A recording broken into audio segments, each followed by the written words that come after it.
Sesión 4 de farmacología. Ese es el objetivo general del tema. Bueno, vamos a empezar, o estos temas que vamos a estar revisando, los primeros 7, 8 temas, no recuerdo, son en base a lo que es la farmacocinética. La absorción es parte de esta farmacocinética, que ustedes saben que tiene 4 características importantes: absorción, distribución, metabolismo y excreción. Este dibujo que está aquí está en su Goodman.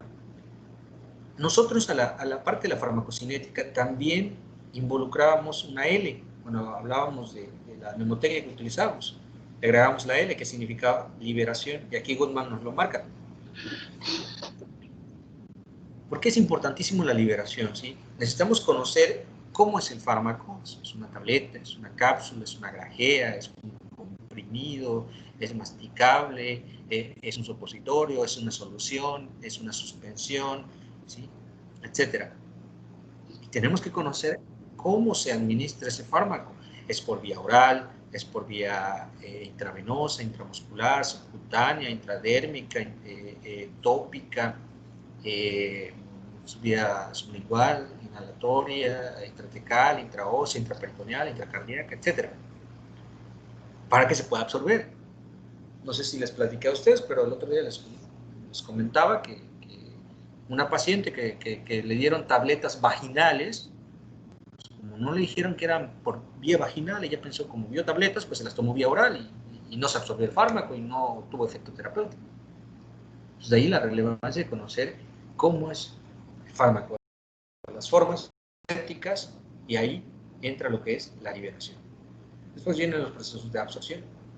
Una vez que el fármaco es absorbido o se absorbe, el objetivo va a ser que este fármaco que se está absorbiendo llegue, atraviese los compartimientos corporales y llegue a la circulación plasmática. Y se genera algo que se llama biodisponibilidad. La biodisponibilidad es la cantidad de fármaco disponible en circulación plasmática. ¿Sí? Eso es biodisponibilidad. Ahora, un fármaco que entra en circulación plasmática sufre de diferentes rutas o va a diferentes rutas. Por ejemplo, yo administro el fármaco se va a ir al sitio donde yo no quiero que se vaya, pero se va porque está en circulación y tenemos circulación en todos lados, entonces va para allá también. El fármaco se va a reservorios tisulares porque hay circulación, y el fármaco también se va al sitio donde yo quiero que se vaya, porque ahí quiero que genere el efecto terapéutico. Entonces el fármaco va a su sitio, se interactúa, conforma el complejo droga-receptor y produce un efecto terapéutico favorable, beneficioso para el paciente y donde yo quiero que llegue. Pero no solo ahí, sino también el fármaco libre se une a proteínas plasmáticas. Y aquí se les doy este dato. El fármaco libre es el fármaco que va a generarnos nuestro efecto terapéutico. El fármaco que va unido a proteínas plasmáticas no genera efecto terapéutico. El que va unido a proteínas plasmáticas se va a eliminar, se va a metabolizar, se va al hígado y se biotransforma. Fármaco libre también va al hígado para biotransformarse. El hígado formará los metabolitos y esos metabolitos se van a excretar. Fármaco libre que directamente va al riñón y se excreta. ¿Sí? Entonces, de todo esto es lo que vamos a estar hablando en estos primeros temas de fármaco. Esto es a grandes rasgos. Como les comentaba, este dibujito está en el Goodman. Ahí lo pueden revisar a detalle si quieren. En cuanto a definiciones de absorción. Velocidad a la que una droga deja su sitio de administración y el grado o medida en que lo hace. Esa es una definición de absorción. Otra definición: paso de las drogas a través de las diversas membranas corporales hasta llegar a su lugar de acción. Otra definición. Doctor, disculpe, es que cambió la diapositiva. Es que sigue en la primera.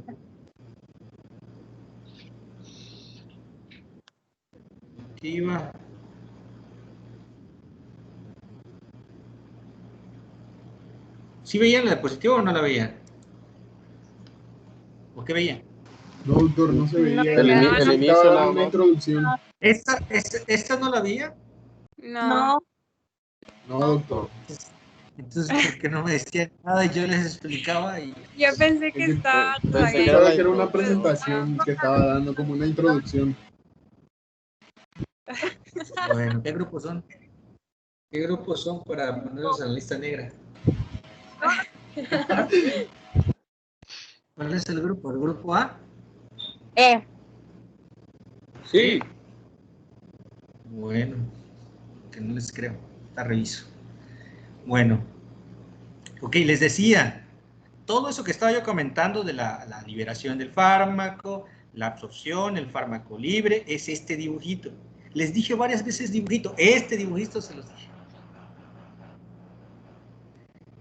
¿Sí?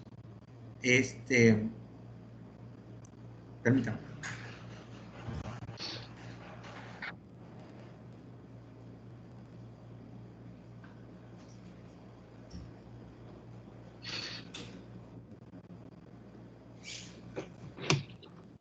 Bueno, entonces les decía que este dibujito es el que está en el Goodman. Ahí es donde pueden revisarlo a detalle. Es lo que estaba yo hablando ahorita, que el fármaco libre es el que se va a generarnos el efecto terapéutico, fármacos que se van a reservorios tisulares, fármacos que se van a sitio de acción no deseado, ¿sí? Y fármacos que se biotransforman. La biotransformación nos va a formar metabolitos que va a generar la excreción del fármaco, ¿sí? Ok, bueno, avanzamos. Funciones de absorción que comentábamos. Aquí. Bueno, aquí vemos un ejemplo de las moléculas del fármaco, cómo va atravesando las membranas y cómo, conforme va atravesando las membranas, va a generar que haya una menor cantidad de fármaco disponible, ¿sí? Y entonces, al llegar al sitio de acción, o va a llegar menor cantidad de fármaco al sitio de acción. Entonces, O sea, doctor, que por eso siempre tomamos fármacos de acuerdo al peso, porque entre mayor peso, menor fármaco es el que se llega a absorber, ¿no? o sea, nuestro objetivo va a ser que la cantidad de fármacos que se absorba sea la que necesitamos. De indicada. Ahí es cuando entra el cálculo, sí, ahí es cuando entra el cálculo de la dosis, obviamente, ¿sí? Eso es. Bueno, absorción. Otros conceptos es el paso de las drogas desde el exterior del organismo hasta alcanzar el torrente sanguíneo. ¿Sí? Otra definición, penetración de los fármacos en el organismo a partir del sitio inicial de administración. Son definiciones, son conceptos de lo que significa la absorción. Aquí tenemos una gráfica. De este lado las vías de administración, la absorción del fármaco, la distribución. Nuestro objetivo al administrar fármacos siempre va a ser alcanzar concentraciones plasmáticas. En la gran mayoría de los casos. Obviamente, cuando nosotros administramos fármaco de forma local, pues la cantidad de fármaco que llega a circulación plasmática va a ser menor. ¿Sí? Por ejemplo, aquí tenemos la vía oral, rectal. La oral vamos a hablar de la oral, que es la más común. Pues la oral, cuando la ingresa al sistema, pasa al intestino, de ahí se absorbe, va al sistema portal, va al hígado, ¿sí? Se metaboliza, se excreta, después del hígado el hígado lo pasa a la circulación plasmática. Otro porcentaje menor pasa directamente al intestino, a la circulación plasmática. Otro porcentaje de fármaco no se absorbe y directamente pasa todo el intestino y se elimina. ¿Sí? Entonces, la vía oral, la cantidad de biodisponibilidad que tiene de fármaco, la palabra biodisponibilidad significa cantidad de fármaco que alcanza la circulación plasmática. Entonces, por vía oral, nosotros alcanzamos entre un 15 y un 75, ese es el rango por ciento de biodisponibilidad. ¿Sí? Es a veces muy poco por todos esos procesos. A diferencia, si yo administro por vía endovenosa un fármaco, la cantidad de fármaco biodisponible o que alcanza circulación plasmática va a ser el 100%, ¿sí? El 100%. ¿Por qué? Porque yo directamente por vía endovenosa meto el fármaco a la circulación. Evito todos esos procesos. Aquí hay que tener en cuenta que cuando administremos fármacos por vía endovenosa, sea la dosis correcta.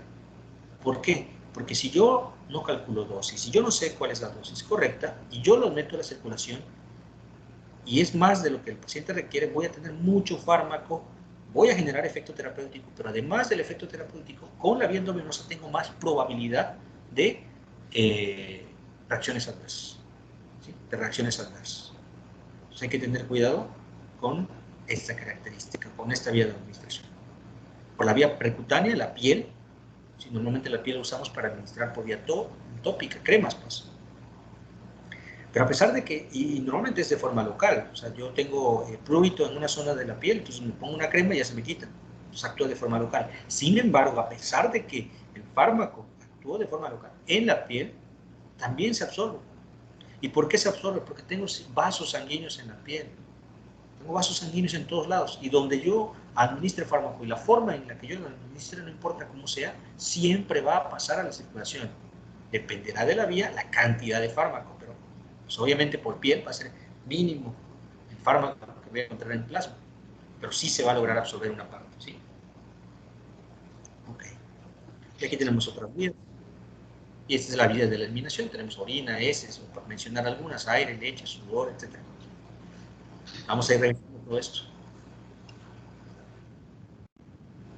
Factores que depende de la absorción de las drogas, características físico-químicas de los fármacos, características de los preparados farmacéuticos, características del lugar de absorción y algo que se llama fenómeno de primer paso. Vamos a ir revisando cada una de ellas. En cuanto a características físico-químicas del fármaco, peso molecular, tamaño de la molécula del fármaco. ¿Sí?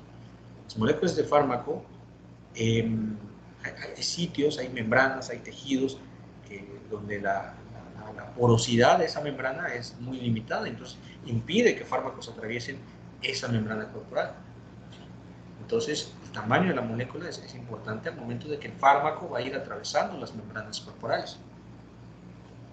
Características ácido-básicas. Ustedes tienen que saber que pues, los fármacos, tenemos fármacos ácidos y tenemos fármacos básicos. La mayoría de los fármacos, ¿sí? Esto lo revisaron en la clase pasada, ¿cómo son, Ana Karen? ¿La mayoría de los fármacos son bases o la mayoría de los fármacos son ácidos?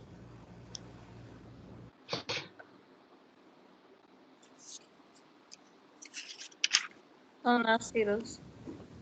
La mayoría de los ácidos débiles. Okay. Los fármacos ácidos, Ana Karen, ¿dónde se absorben? ¿En el estómago o en el intestino delgado? En el intestino delgado, si no mal recuerdo.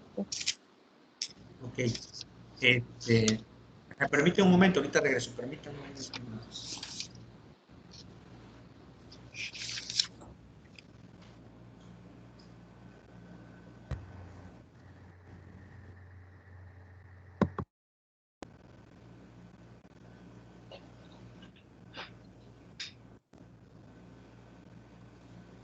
En el intestino delgado se absorben los básicos, Ana.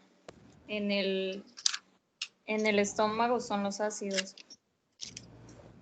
Ah, ok, gracias.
Sí, disculpen, ya regresé.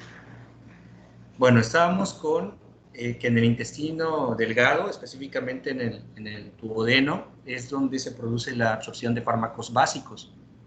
En el estómago es un medio ácido, es donde se produce la absorción de los fármacos ácidos. Eso cuando administramos el fármaco por oral.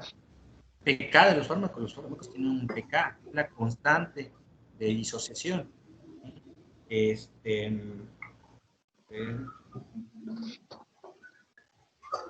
David Eduardo, Mande, doctor. ¿qué es la constante de disociación? Es por decir, la fórmula que se tiene que seguir para poder administrar un fármaco correctamente. No. Carlos Alberto Payán.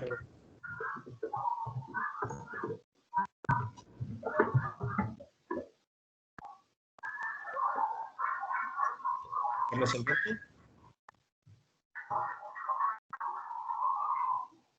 No.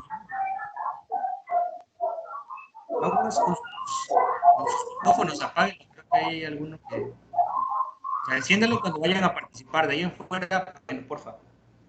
César Alejandro. Se puede definir como en este caso, la cantidad del fármaco que se le va a administrar al paciente para que pueda ser absorbido y no generar cualquier problema en su organismo. No es eso. Elisa Saray.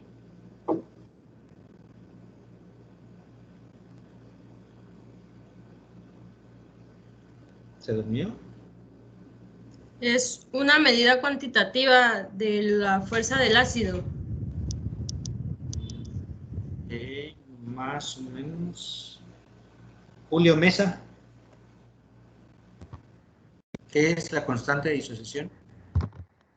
Bueno, la verdad no tengo claro el concepto, pero yo lo entendí como que es una forma de medir qué tan propenso es un objeto a separarse, a disociarse, ¿no? Ajá. Así es. Aplica la fármaca.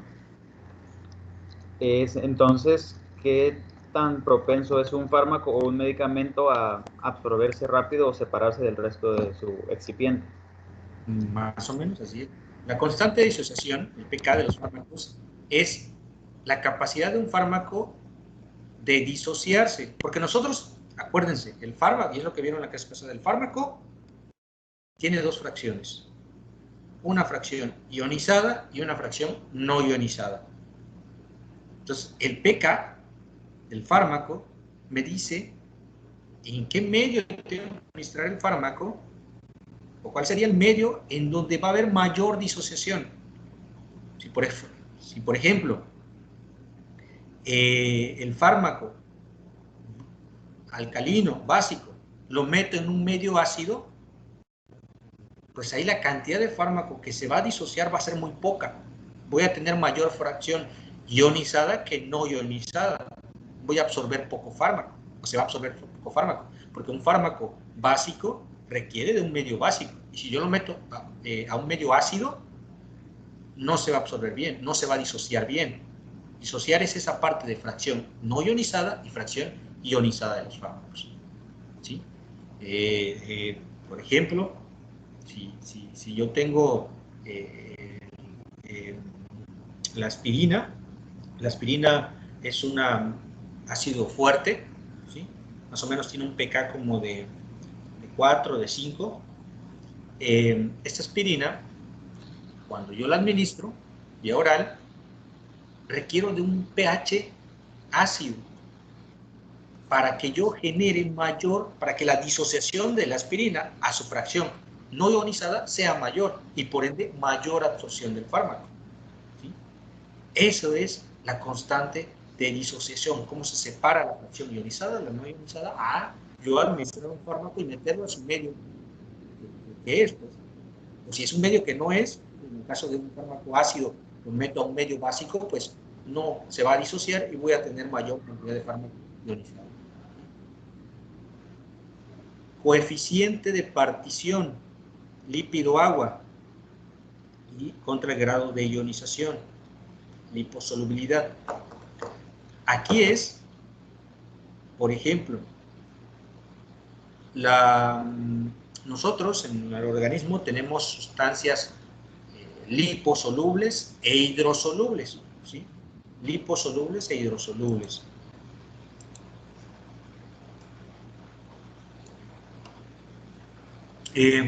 Vamos a poner que tengo glucosa. Esa es una G.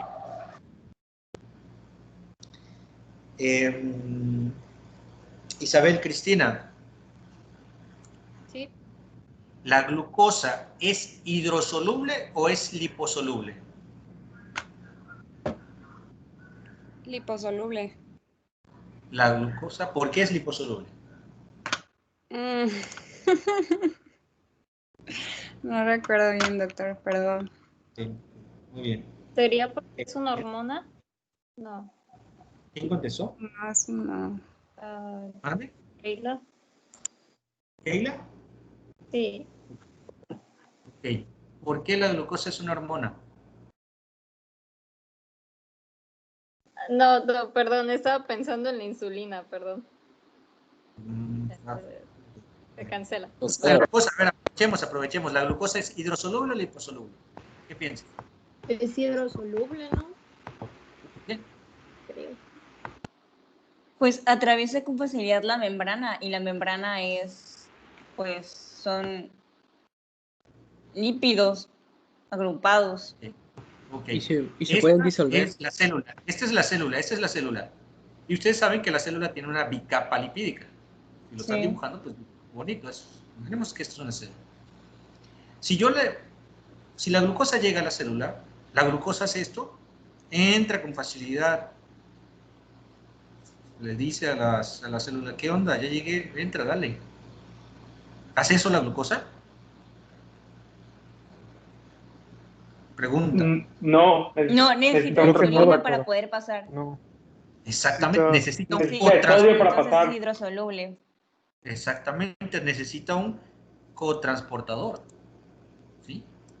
La glucosa no pasa con facilidad. ¿Por qué no pasa con facilidad? Porque la glucosa es hidrosoluble y la membrana es una bicapa lipídica.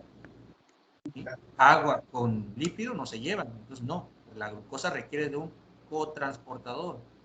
Y una vez que está el cotransportador, pues a través de él puede atravesar la membrana y entrar. ¿Sí? Vamos con otra sustancia del organismo. Vamos a poner hormonas esteroideas, una H y una E. ¿Las hormonas esteroideas son hidrosolubles o liposolubles? Ahí sí son liposolubles. Ahí sí son liposolubles. Entonces las hormonas esteroideas pasan con facilidad, son cuates de las células, de las membranas y le permiten pasar con facilidad. ¿Sí? Entran. Porque las hormonas esteroideas pues son sintetizadas a partir de colesterol. Entonces ahí tenemos una sustancia liposoluble. ¿Ustedes cómo creen que sean los fármacos? Que sean la mayoría de los fármacos hidrosolubles o liposolubles. Liposolubles. La mayoría de los fármacos van a ser liposolubles, lo que va a permitir atravesar membranas. ¿Sí? Entonces, liposoluble básicamente se refiere también al grado de ionización. Las sustancias liposolubles son las no ionizadas, porque son las que atraviesan la membrana con facilidad.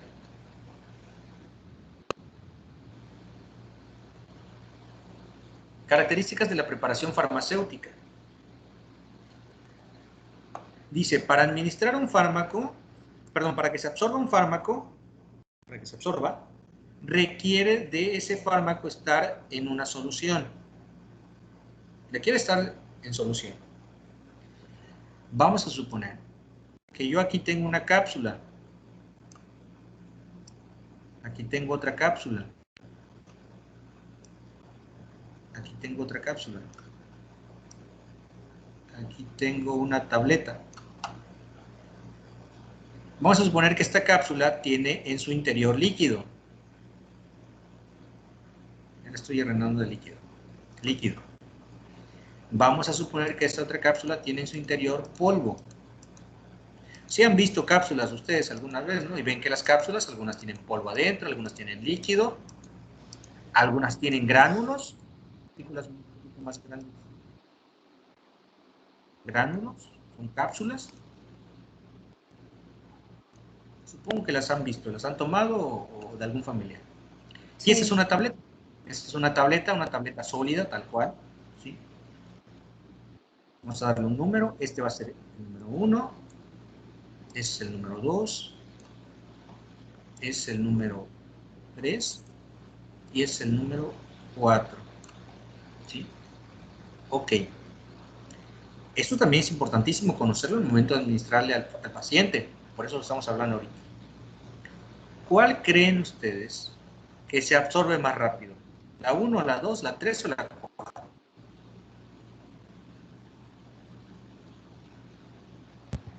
La líquida, pero es que no sé cuál es cuál. La Parece líquida, polvo, primera. gránulos, tableta. Ok.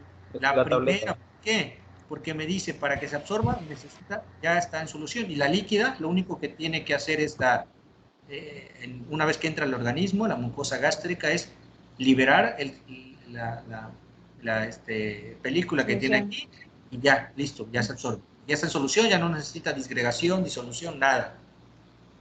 Luego, ¿cuáles siguen? Polvo, grajea, tableta.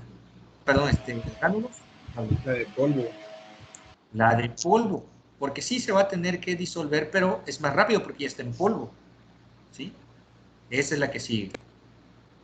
En cuanto a una absorción mucho más rápida. De ahí, ¿cuál sigue? De ahí siguen los gránulos. Los gránulos. Así es. Mientras que las tabletas todavía se van a disgregar, se van a empezar a separar, y es un proceso más tardado. ¿Sí? Entonces, cuando yo le doy una tableta de naproxeno para quitarle el dolor a alguien, pues ese dolor va a tardar en quitarse, porque todavía el fármaco se va a disgregar, se va a disolver, va a tener circulación plasmática, etcétera, etcétera. No el efecto se produce de inmediato. Entonces, que por líquido tampoco va a ser un efecto inmediato, pero va a ser un efecto mucho más rápido, ¿sí?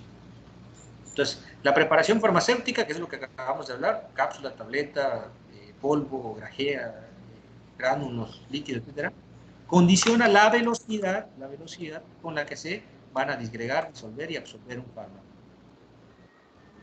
La formulación es solución, polvo, cápsula, tableta, etcétera, ¿sí?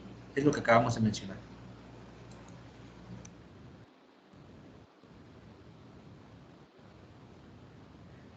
La presencia de excipientes y aditivos también condiciona la capacidad con la que los fármacos se van a disolver y se van a absorber, ¿sí? Los excipientes, ya lo hemos repetido en anteriores clases, mencionado, es todo lo que le da el color, el sabor, el tamaño, etcétera, a las tabletas. Porque ya les comentaba, una tableta, una cápsula, no toda la cápsula es principio activo, sino también está con excipientes. Y los aditivos también. Todo eso depende del proceso de fabricación de la tableta. Características del lugar de absorción. La absorción más rápida cuando mayor y más prolongada es el contacto con el área de absorción. ¿Sí? Tenemos vías de administración, directas e indirectas, interales o parenterales. Depende también para que se produzca esa absorción de la superficie, ¿sí? Del espesor de la membrana, del flujo sanguíneo, ¿sí? Ahorita vamos a ir comentando estas. Características del lugar de absorción. Si se administran por vía oral un fármaco, ustedes saben que el estómago es un medio, tiene un pH ácido. Entonces, si por ejemplo ustedes le dan al paciente aspirina, pero al mismo tiempo la aspirina es un ácido, al mismo tiempo le dan omeprazol, es alcalino, que alcaliniza el medio o el pH del estómago, pues ustedes van a alterar el lugar de absorción de la aspirina y van a impedir que se absorba de forma adecuada la aspirina. Y si nosotros requerimos que el paciente, o concentraciones plasmáticas de la aspirina importantes, porque el paciente si no tiene esas concentraciones va a formar un coágulo y se va a infartar, yo le estoy dando omeprazol y se me olvida esta parte del pH, que el omeprazol modifica el pH, pues no se va a absorber mucho y el paciente se va a infartar. Ustedes se van a decir, ¿por qué se me infartó si yo le estaba dando aspirina? Resulta que le estaba dando aspirina con omeprazol. O también, si ustedes no saben indicar el tratamiento y no le explican al paciente cómo tomarse la tableta, el paciente, tenemos este paciente diabético, hipertenso, riesgo alto de trombosis, y ustedes optan por aspirina para que no se forme este coágulo, resulta que le dan aspirina y el paciente, como ya es grande y como le ha causado molestias gástricas la aspirina, empieza a tomar la aspirina con leche. La leche alcaliniza el pH del estómago y por ende no va a tener mayor absorción o una buena absorción de la aspirina y producir tal vez un coágulo porque no se absorbió esa aspirina. Entonces son características que ustedes siempre tienen que tener en cuenta el pH del medio. ¿Sí? Ustedes saben que, por ejemplo, ¿cómo es el pH de los túbulos renales? ¿Alcalino o ácido? Alcalino. El pH de los túbulos renales es ácido, ¿sí? Es ácido. Entonces, ustedes saben que hay una reabsorción, y ya lo vieron en fisiología, que a nivel de los túbulos se reabsorben sustancias. Pasa lo mismo con los fármacos, a nivel de los túbulos se reabsorben fármacos. Ahí les va otra pregunta. ¿La aspirina se reabsorbería sí o no en el túbulo renal? Sí. Sí, se reabsorbe. Sí, ¿Por qué? Porque es un ácido. Porque es por el ácido. medio ácido. Y está en medio ácido. Así es, porque el medio es un ácido y el fármaco es un ácido, se reabsorbe. Es un ácido. Obviamente no se reabsorbe toda la aspirina, una parte se excreta, pero otra parte se va reabsorbiendo y así se va. Imaginemos que tenemos un paciente que llega con un consumo de 15, 20 tabletas de aspirina de 500 miligramos, dosis tóxicas. Suicidio, accidente, X. Entonces ustedes reciben al paciente, le hacen lavado gástrico y todo lo que tienen que hacer y de repente empiezan a analizar esta parte del medio y de la fisiología y empiezan a decir, ok, la aspirina es ácido, está pasando por el sistema renal y se está reabsorbiendo y a mí me está perjudicando porque si se reabsorbe la aspirina, pues mayor efecto de toxicidad. Yo requiero impedir esa absorción. ¿Sí? ¿Qué tendrían que hacer ustedes a nivel del pH de los túbulos renales para evitar la reabsorción de la aspirina y favorecer a un paciente intoxicado? Alcalinizar o utilizar algún amortiguador de pH. Así es, como bicarbonato. Exactamente, excelente. Ese es el análisis que quiero que hagan. O sea, quizás ustedes no saben cuál es el tratamiento ideal de una intoxicación por aspirina, pero ahorita ya lo analizaron porque saben fisiología y ya estamos hablando del pH y ustedes ya me dijeron que el pH del túbulo es ácido. Entonces yo lo que tengo que hacer para reducir la absorción y disminuir los niveles de aspirina en plasma, darle al paciente un alcalinizador de los túbulos renales. En este ejemplo, en este caso sería bicarbonato. Administro bicarbonato, alcalinizo el pH de la orina y evito la reabsorción del fármaco y favorece a la terapéutica del paciente. ¿Sí? Así, con este análisis rapidito y sencillo, podemos decir, sin conocer como tal el tratamiento, analizando. Y básicamente lo que siempre me gusta a mí, de farma y en general, razonar. A veces yo no he leído cosas, pero las he razonado y ya las sé. ¿Sí? Bueno, la motilidad gástrica. La motilidad gástrica también altera la absorción. Si, por ejemplo, yo tengo un paciente que le voy a dar X fármaco, no sé, un antibiótico, X fármaco, vamos a dar un ejemplo claro. Vamos a darle al paciente otra vez omeprazol. Le doy omeprazol al paciente, pero al mismo tiempo le estoy dando un procinético. Un fármaco procinético es un fármaco que aumenta la motilidad gástrica. Cisaprida, metoclopramida, incluso un antibiótico como la eritromicina tiene actividad procinética. Entonces yo al paciente le doy omeprazol y al mismo tiempo le estoy dando eritromicina. Se me olvida que la eritromicina aumenta la motilidad gástrica, ¿sí? Entonces, al momento de darle el omeprazol, el estómago va a empezar a tener mayor motilidad por el efecto de la eritromicina y reducir el tiempo del omeprazol en el estómago, generando una reducción en la absorción de este fármaco y por ende, pues, menor concentración o menor efecto terapéutico del omeprazol. Pues hay que tener cuidado también, o no solo con fármacos, si el paciente consume alimentos que modifican o aumentan la motilidad gástrica, puede alterar la absorción del fármaco. Hay que tener en cuenta los espacios intercelulares al momento de administrar el fármaco por vía intramuscular o por vía subcutánea. Fenómeno de primer paso. El fenómeno de primer paso es la eliminación de fármaco antes de que alcance la circulación sistémica. ¿Sí? Antes de que llegue a la circulación, ya se eliminó gran parte del fármaco. Ejemplo, si yo administro un fármaco por vía oral, una parte de ese fármaco se va a absorber y la otra se va a eliminar, no se va a absorber. ¿Por qué no se absorbe? Por el pH del medio, por las enzimas digestivas, X motivo. Entonces no se absorbe y se elimina directamente, ¿sí? Por las heces. Inactivación por el pH del estómago, inactivación por enzimas digestivas, por ejemplo, van a favorecer el metabolismo de primer paso, ¿sí?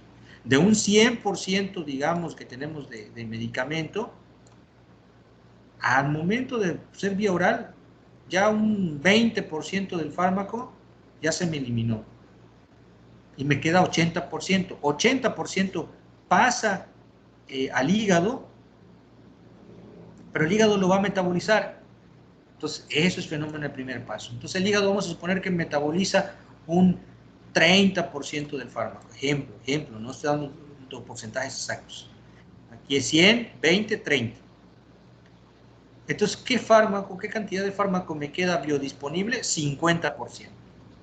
Por dar un ejemplo, ¿sí? El rango, cuando administramos fármacos por vía oral, el rango de cantidad de fármaco que llega a la circulación plasmática va de entre 15% al 75%. ¿Sí? Dependerá de las condiciones del paciente, de la absorción, etc. Cuando administramos por vía oral. ¿Sí? Entonces, este fenómeno de primer paso hay que tenerlo en cuenta. Hay que tenerlo en cuenta para ver qué tanto fármaco está alcanzando la circulación plasmática y qué tanto fármaco me está quedando como biodisponible. Factores que alteran la absorción de fármacos fisiológicos, patológicos y atogénicos. Factores fisiológicos tenemos la edad, por ejemplo. No es la misma condición de un recién nacido, una embarazada y un anciano. El recién nacido no tiene un sistema digestivo ideal para yo poder administrar un fármaco por vía oral. El anciano, tal vez sus vellosidades o su pH gástrico se ve alterado por la edad. La motilidad gástrica se ve alterada por la edad, ¿sí? Eso me puede favorecer alteraciones en la absorción, aumento o disminución. Un anciano tiene una masa muscular reducida, músculos atrofiados, poco flujo sanguíneo. Reduce la absorción, ¿sí? Entonces la edad es importantísima. Alteraciones en el pH, la motilidad, ¿sí? Ya ustedes verán cuando lleguen a 60, 70 años, ahí van a estar con su estreñimiento. Porque ustedes se la pasan comiendo 22 sabritas, años, doctor. frituras y tacos y hamburguesas y todo lo que tiene grasa, favoreciendo estreñimiento. Y se van a acordar de mí cuando estén en esa edad y estén ahí con su estreñimiento y que no puedan. Ah, sí, me lo dijo el doctor de fármaco. Bueno, entonces eso hay que tener en cuenta. Motilidad gástrica. paciente anciano, escuchen el peristaltismo, vean cómo está cuando llega a su consulta. Flujo sanguíneo, alimentos, hay fármacos que con presencia de alimentos reducen su absorción. Por ejemplo, paracetamol. El paracetamol, si hay alimentos a nivel gástrico, pues no se va a absorber bien y el efecto no se va a producir de forma correcta, ¿sí? Entonces hay que tener en cuenta esta situación. Presencia de alimentos, y de allí, ¿por qué nosotros a los pacientes le decimos media hora antes, una hora antes, una hora después de los alimentos, 2 horas después de los alimentos, etcétera? Porque estos alimentos pueden alterar la absorción de fármaco. Absorción vía oral alterada por presencia de vómito, diarrea, enfermedades digestivas. El paciente tiene vómito, yo no voy a usar la vía oral para tratarle el vómito, porque lo va a vomitar si le administro una tableta. Tengo que usar otra vía. Si tiene enfermedades inflamatorias intestinales, también me van a alterar la cantidad de fármaco disponible, o enfermedades digestivas aumenten o disminuyen la motilidad. La absorción por vía parenteral, en el caso de que el paciente, por ejemplo, tenga insuficiencia cardíaca, altera el flujo sanguíneo, hipoperfusión tisular en general. Vamos a decir que nosotros, para que un fármaco se absorba bien, requiere de una circulación importante, una circulación adecuada, normal. El paciente que tiene insuficiencia cardíaca tiene hipoperfusión en todos los tejidos.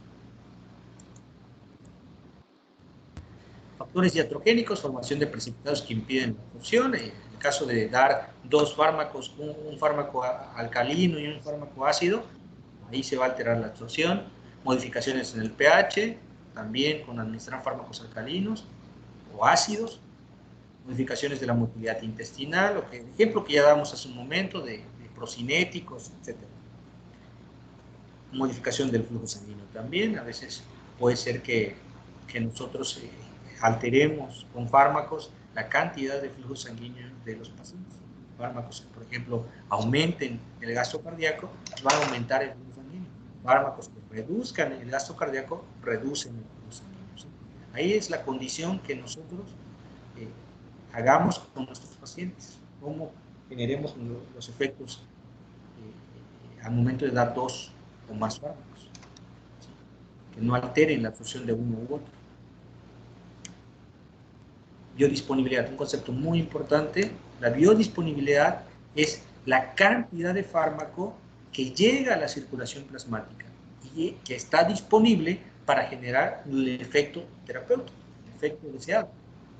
Biodisponibilidad, porcentaje de fármaco que alcanza la circulación plasmática. Así lo pueden definir y estará bien. Porcentaje de fármaco que alcanza la circulación plasmática. Y dependerá de todo lo que acabamos de comentar, ¿sí? De todo lo que acabamos de comentar. Un fármaco, les decía, por vía oral no alcanza el 100%, ¿sí?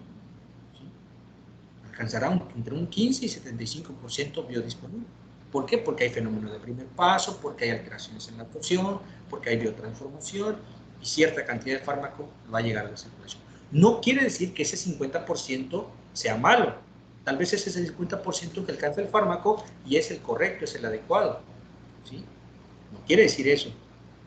¿Cuál es la vía de administración que tiene un 100% de biodisponibilidad? Intravenosa. La La vía intravenosa. intravenosa. Que no se les olvide por qué. Yo administro el fármaco directamente a la circulación. El grado en que el fármaco llega a un sitio de acción o un líquido biológico desde el cual tiene acceso directo a la biofase, les decía que es el fármaco libre que va a generar su efecto terapéutico, la biodisponibilidad. Cantidad de fármaco que se va a unir a receptores, ejemplo, y va a generar una actividad biológica. A eso se refiere con biofase, la interacción entre fármaco o droga-receptor.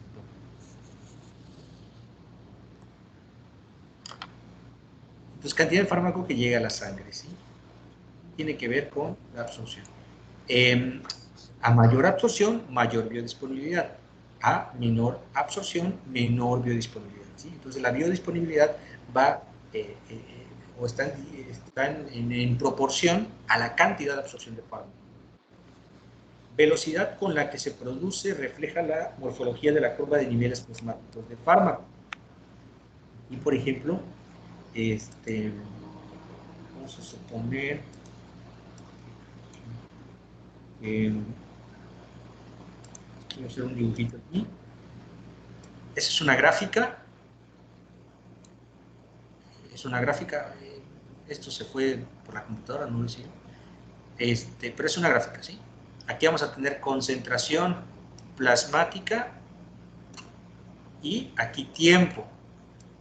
Es una curva, vamos a dibujar una curva farmacocinética. Entonces, aquí voy a dibujar esta curva. Concentración plasmática, tiempo. Yo cuando administro un fármaco, ese fármaco no genera su máximo efecto en un instante. No alcanza las concentraciones máximas de forma rápida, ¿sí? Aquí entra la farmacocinética. ¿Por qué? Porque primero se tiene que absorber. Es una A de absorción. Se va a distribuir. Y esta es la concentración máxima, el máximo, ¿sí? Las concentraciones plasmáticas máximas del medicamento. Pero para yo alcanzar la concentración máxima, o para que el fármaco lo alcance, no se produce al momento. Tiene que pasar, no sé, 1 hora, 2 horas, 30 minutos, depende del fármaco.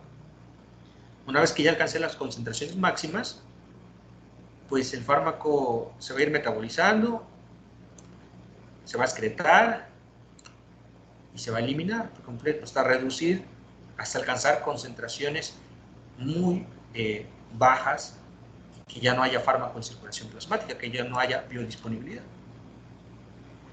Pero esta es la curva farmacocinética. A eso se refiere con esto. Refleja la morfología de la curva de niveles plasmáticos del fármaco, la velocidad con la que se produce. Si yo y aquí también depende la vía de administración. Por vía oral, tal vez sea esta curva. Si yo administro el fármaco por vía endovenosa, tal vez esta curva sea así. ¿Por qué? Porque yo la concentración máxima del fármaco la alcanzo inmediatamente, prácticamente, porque yo, si la administro por vía endovenosa, rápidamente llego a la circulación plasmática. ¿Sí? Ok, esto es la curva farmacocinética. A eso se refiere esta parte. En cuanto a las absorciones, tenemos absorción mediata, inmediata. ¿Sí? Les voy a mandar otras diapositivas. Esas diapositivas no las vamos a revisar, pero ahí es donde pueden leer esta parte, que es básicamente las vías de administración. Bueno, ¿dudas, preguntas? Doctor, una pequeña pregunta de lo que dijo hace rato. Dime. Usted mencionó el ejemplo del paracetamol que necesita estar más o menos en ayunas para que se absorba mejor. La cosa es, si uno ingiere alimentos antes de la pastilla, por ejemplo, de paracetamol, ¿se absorbe más lento o se absorbe menos? Ok. Primero, no es que el paracetamol se tenga que tomar en ayunas, no. Yo mencionaba que los alimentos interfieren con la absorción. No quiere decir que no se absorbe el paracetamol. Cuando yo consumo alimentos y 5 o 10 minutos tomo medicamento o al momento de comer, se va a absorber una cantidad de paracetamol, pero no la cantidad ideal para yo alcanzar un efecto terapéutico ideal, ¿sí? Okay. Entonces, si el paciente, por ejemplo, consume alimentos y 1 hora después se toma el paracetamol, pues probablemente la absorción que se tenga del paracetamol sea la adecuada y le genere su efecto terapéutico. No pasa nada. Si el paciente consume alimentos y 2 horas después consume el paracetamol, pues obviamente ahí vamos a tener mayor absorción y también va a ser ideal, pues le va a generar el efecto terapéutico. Más adelante vamos a revisar parte de esta característica de las concentraciones plasmáticas.